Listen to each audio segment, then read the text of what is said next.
Welcome to Inside the Speaker Studio. I'm Rich Gibbons, and today we are joined by neuroscience guru, leadership thought leader, authority in the realm of emotional intelligence, and author of the best-selling Performing Under Pressure, and our Canadian friend, Dr. JP Pawliw-Fry. JP, welcome. You didn't butcher the name. Yeah. What's the worst butchering of the pronunciation you've had? Well, I think the worst was actually when I was in high school in basketball, and they would just call it Paulin all the time. And it's like there's a W, there's no N in my name.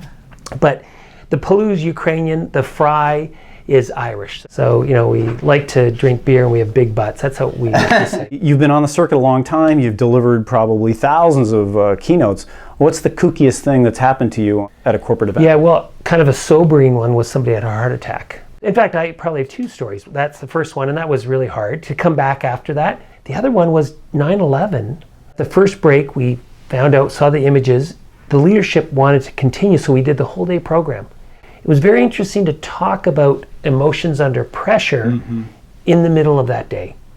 So you come from a very interesting and varied background. What's the most surprising thing that people, when they hear about it, they're most surprised to learn it? While I was kind of after my undergrad, before my graduate work, I spent quite a bit of time in Asia. And I spent part of those 2 years in monasteries, in Buddhist monasteries. And I was brought up, you know, a good Roman Catholic boy with a name like John Paul, telling my mom, yeah, I'm in a Buddhist monastery. A what? You know, hilarious. More than any academic training, that was the biggest influence on what I'm doing today. Right. But I think there's an internal technology that's available to anyone at any time. And that's what got me jazzed, like, 25 years ago. If you weren't keynoting conferences and working with corporate customers, what sort of alternate universe vocation would you be pursuing? I love ideas. I'd probably be at university being a professor. I mean, I taught at 2 universities, so I kind of did do that. You know what, here's the other thing. I think I'd be a matchmaker. We know from the research, our biggest happiness improvements come from our connections, and then our connections with our more significant relationships. If I could do anything to help people, it would to set them up with somebody who fits. So how did you get into the corporate platform, and was there a particular moment where you decided, hey, I could be really good at this?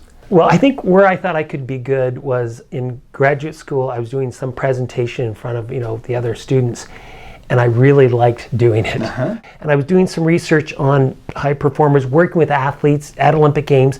Byron Beeler, who you won't know, he's the CEO of Novartis Animal Health, said, hey, I'm on a board and we've got this conference. Could you speak for an hour? No, I only do work that's like 6 or 8 hours long. There's no way. It's 20 years ago.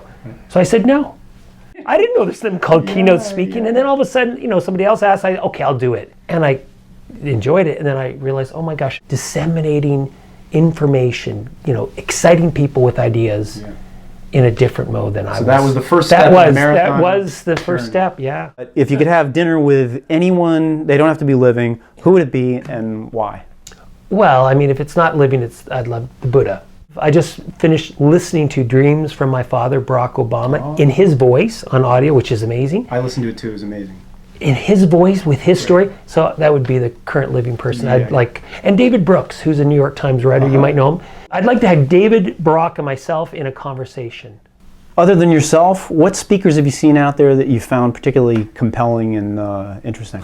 About 8 or 9 years ago, Jim Collins and I were on the same platform in Colorado Springs at the Sports Executive Leadership Conference. And I was mesmerized. I was like, because I know his book, and I know research and ideas, but not always. Do you have people who have ideas who can speak? So sometimes you have someone who can really speak, but there's nothing there. Then you have great ideas and they can't speak. He could do it all. I want to be like that. I want to be substantive, but also be inspiring and be maybe provocative and really challenge groups. So tell me, during your time out there in the circuit consulting, you've got this vigorous practice.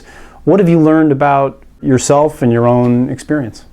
To keep learning, to keep trying to get better. That sounds trite, but it's so true. There was a program I did last week in New York, and an associate of mine, Greer, came to the program, and she'd come to one a month earlier. And she said, JP, that opening, I think you should change it. So I got up at 6 in the morning, practice, told this Donald Trump story that, maybe was a good idea. It ended up being a very good idea, but It was a risk. I wouldn't have done that if it wasn't for her. And so I think the biggest learning is always try to improve your game. Reinvent. Right? Always try. I mean, yes, definitely reinvent and bring in ideas.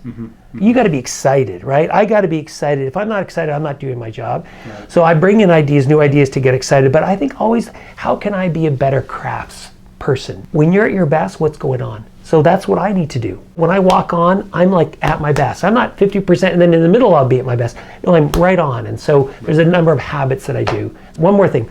My favorite stat in any of our research is this. High performers, they extract 3 to 5 times more information from the same opportunity to learn as an average performer. And I hope we live by that. Yes. Yeah. This has been Inside the Speaker Studio. I'm Rich Gibbons. Thanks a lot for watching.